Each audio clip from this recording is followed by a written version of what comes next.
कैसे हैं आप लोग। अगर मैं आपसे कहूं कि लावारिस का सबसे बड़ा विलन कोई इंसान नहीं है तो शायद आपको यकीन नहीं होगा, क्योंकि इस फिल्म में असली खलनायक ना कोई गुंडा है, ना कोई फैक्ट्री मालिक और ना ही कोई पारिवारिक दुश्मन। इस फिल्म का सबसे बड़ा विलन है समाज का डर। सोचिए, एक बच्चा इस दुनिया में आता है, उसने कोई गुनाह नहीं किया, उसके किसी का हक नहीं छीना, लेकिन जन्म लेते ही उसकी किस्मत का फैसला कर दिया जाता है, सिर्फ इसलिए कि उसके पैदा होने की कहानी समाज की बनाई हुई परंपराओं से फिट नहीं बैठती। यहीं से लावारिस एक साधारण मसाला फिल्म नहीं बनती, यह उस मानसिकता पर सवाल उठाती है जो इंसान से पहले उसकी पहचान देखती है। अगर पूरी फिल्म को गौर से देखें तो हीरा कभी अपने पिता की दौलत पाने की कोशिश नहीं करता। वह कभी यह नहीं कहता कि मुझे मेरे खानदान चाहिए, उसे सिर्फ एक चीज चाहिए, सम्मान। यही वजह है कि उसका संघर्ष विरासत का नहीं, अस्तित्व का संघर्ष है। अब फिल्म के सबसे दिलचस्प किरदार पर आते हैं। रंजीत सिंह। पहली नज़र में वह सिर्फ एक अमीर और प्रभावशाली आदमी लगता है, लेकिन असल में वह उस दौर के समाज का प्रतिनिधि है जहां इज्जत को इंसानियत से ऊपर रखा जाता है। उसके अपने बेटे को इसलिए नहीं छोड़ा कि वह उससे नफरत करता था, उसने इसे इसलिए छोड़ा क्योंकि उसे अपने नाम, अपनी प्रतिष्ठा और समाज के फैसले का डर था। यही डर उस पूरी फिल्म का सबसे बड़ा अपराध बन जाता है। अब दूसरी तरफ देखिए गंगू गणपत को। उसके पास ना पैसा है, ना घर है, ना समाज में सम्मान, लेकिन वही इंसान उस बच्चे को पालता है जिसे दुनिया ने ठुकरा दिया होता है। फिल्म बहुत चुपचाप एक बात कह जाती है, जन्म देना आसान है लेकिन किसी को अपना बन जाना सबसे कठिन काम।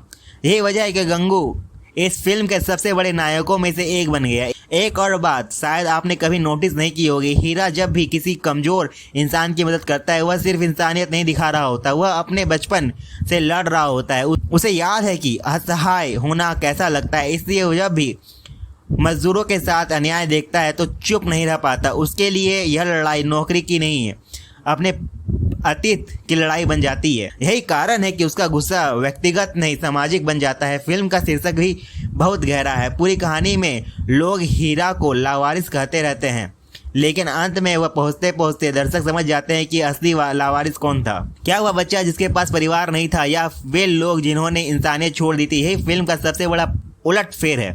अब बात करते हैं क्लाइमेक्स। ज्यादातर लोग मानते हैं फिल्म का अंत तब होता है जब रंजीत सिंह अपने बेटे को स्वीकार करता है, लेकिन सच बात यह है कि उस समय तक हीरा को किसी नाम की जरूरत बची नहीं होती।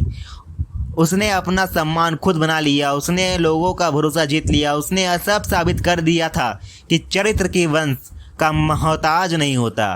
रंजीत सिंह की स्वीकृति हीरा को महान नहीं बनाती, बल्कि हीरा का जीवन रंजीत सिंह को अपनी गलती का एहसास करवाता है। यही कारण है कि इसी फिल्म की सबसे बड़ी खूबसूरती है।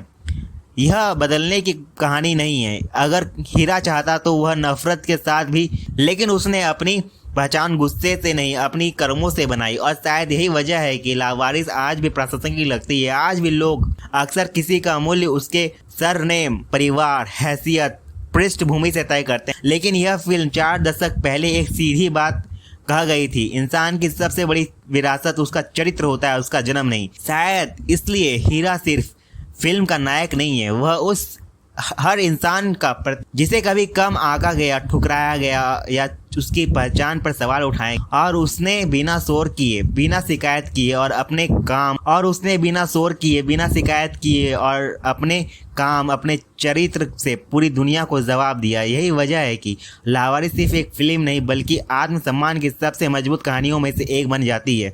दोस्तों, अगर वीडियो पसंद आया तो वीडियो को लाइक करें, चैनल को सब्सक्राइब करें। मिलते हैं अगले वीडियो में, तब तक अपने परिवार और प्रियजनों का देखभाल करें। धन्यवाद।